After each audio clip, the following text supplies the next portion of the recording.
Hey everybody, Kimmel's Irish Pub. 1,500 steps, or 1,500. I'm not sure exactly how you get it. I'm not even exactly sure how I found this film. But, you know, that's part of what I do. I try and watch as many movies as I can, no matter how popular they are. Anybody can review the popular ones, and they could probably do it a lot better than I do. But I go deep.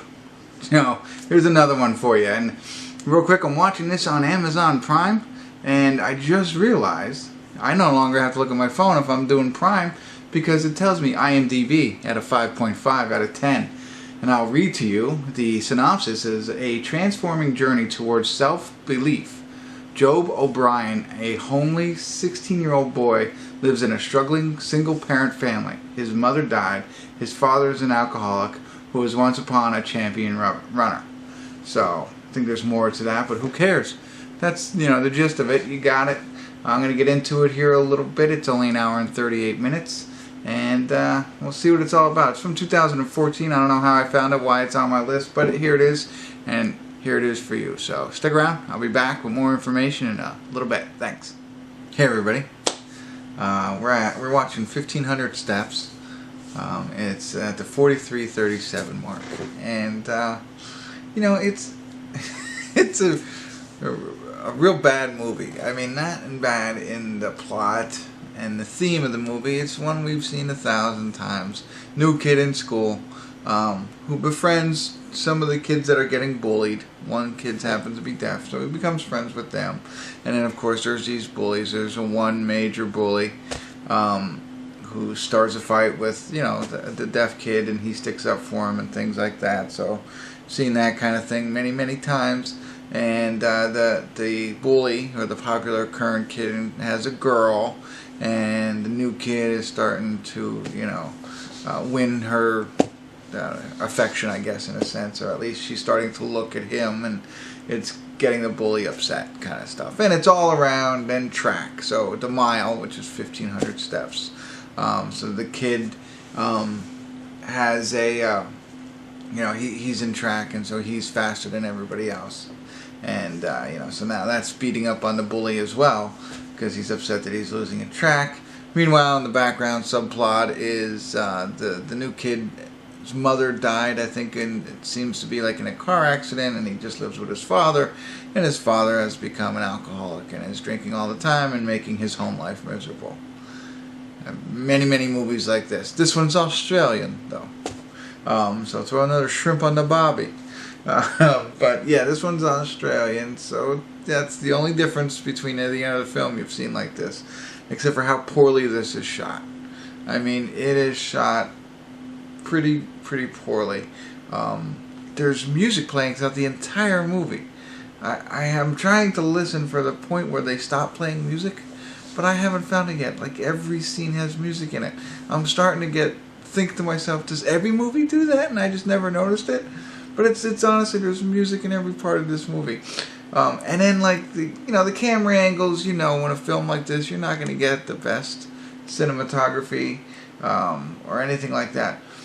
But, like, it's a track race, right? So he's running races, and they show the whole race, you know, periodically while they're flashing to the stands and doing the waves and looking at lizards and things like that. You know, it's like, okay.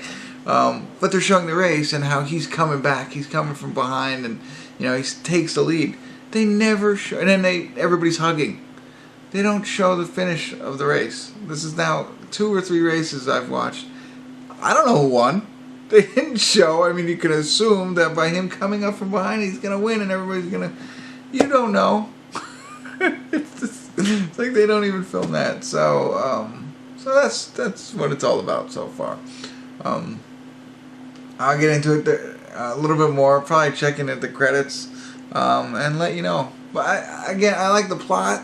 You know, it's overdone, but, you know, it's okay. But I mean, it's just poorly done. And I thought it was funny because I recently watched Bitcoin Heist, which is a Vietnamese movie. It's like Ocean's 11, but Vietnamese. I'll put it up here. You can go ahead and click on it if you haven't seen that yet.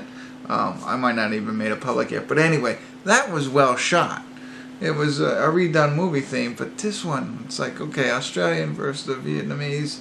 Movie-wise, so far, Vietnam 1, Australia 0. But alright, I'll get back into it a little bit more and, see if there's any more I could share with you. I'll be back. Hey everybody, we're at the credits of 1500 Steps. And there was a couple of parts I did catch where there was no music playing, but honestly, throughout the almost entire of the movie, 95% of this movie, there was music playing. Not just music, too. There was words, and it wasn't all instrumental. There was words. There was somebody singing, and you didn't even hear what they were saying to each other.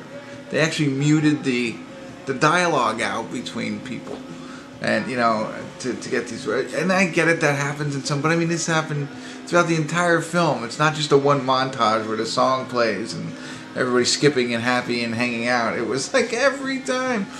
They did finally show an end of a race, so that was good. That was positive. The film itself gets a little deep at one point. It wasn't, as I don't know how to say it without spoiling it, but it gets a little, a very deep part of the movie where the rest of it wasn't. It is faith-based. At the 1 hour and 12-minute mark, he starts questioning God.